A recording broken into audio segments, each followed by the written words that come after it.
अस्सलाम वालेकुम फ्रेंड्स, कैसे हैं आप सब लोग। उम्मीद करती हैं खैरियत से होंगे। आज ट्रेन की कहानी किसी का आयु में, जिसका नाम है अमृतकली परी और जीवन वृक्ष।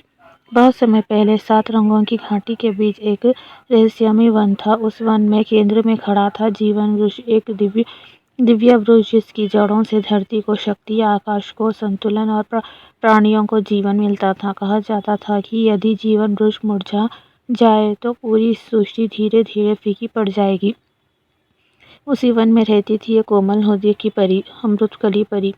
उसके पंख ओस की बूंदों जैसे चमकते थे और उसके हाथों में थी एक जादुई कली, जिससे जीवन की ऊर्जा टपकती थी। जहाँ भी अमृतकली परी उड़कर जाती, वहाँ सूखे फूल खिल उठते और उदास दिल मुस्कुरा उठते। एक दिन वन की हवाएं उदास हो गई, पक्षियों का गीत थम गया और जीवन वृक्ष की पत्तियां पीली पड़ने लगी। वनदेव ने अमृतकली परी को बुलाकर कहा, जीवन वृक्ष की आत्मा क्षीण हो रही है।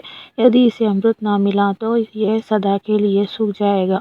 अमृतकली परी ने निश्चय किया कि वे जीवन वृक्ष को बचाने के लिए अपनी सबसे अनमोल कली पर अर्पित करेगी, भले ही इससे उसकी शक्ति कम हो जाए। जीवन वृक्ष तक पहुंचने का मार्ग आसान नहीं था। रास्ते में भ्रम की धुंध, स्वार्थ की नदी और डर की चट्टानें थी।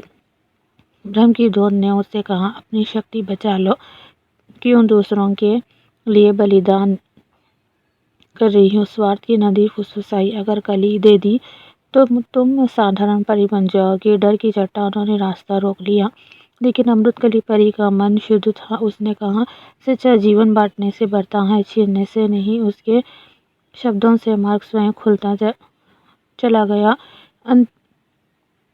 अमृतकली परी जीवन वृक्ष के पास पहुंची। उसने अपनी अमृतकली को वृक्ष की जड़ों में समर्पित कर दिया। तेज प्रकाश फैला, आकाश झिलमिला उठा और जीवन वृक्ष फिर से हरा भरा हो गया। परियों ने देखा कि अमृतकली परी की शक्ति कम नहीं हुई, बल्कि उसका हृदय और भी उज्ज्वल हो गया। जीवन वृक्ष ने उसे वरदान दिया, जो निस्वार्थ होता है उसका जादू समाप्त नहीं होता।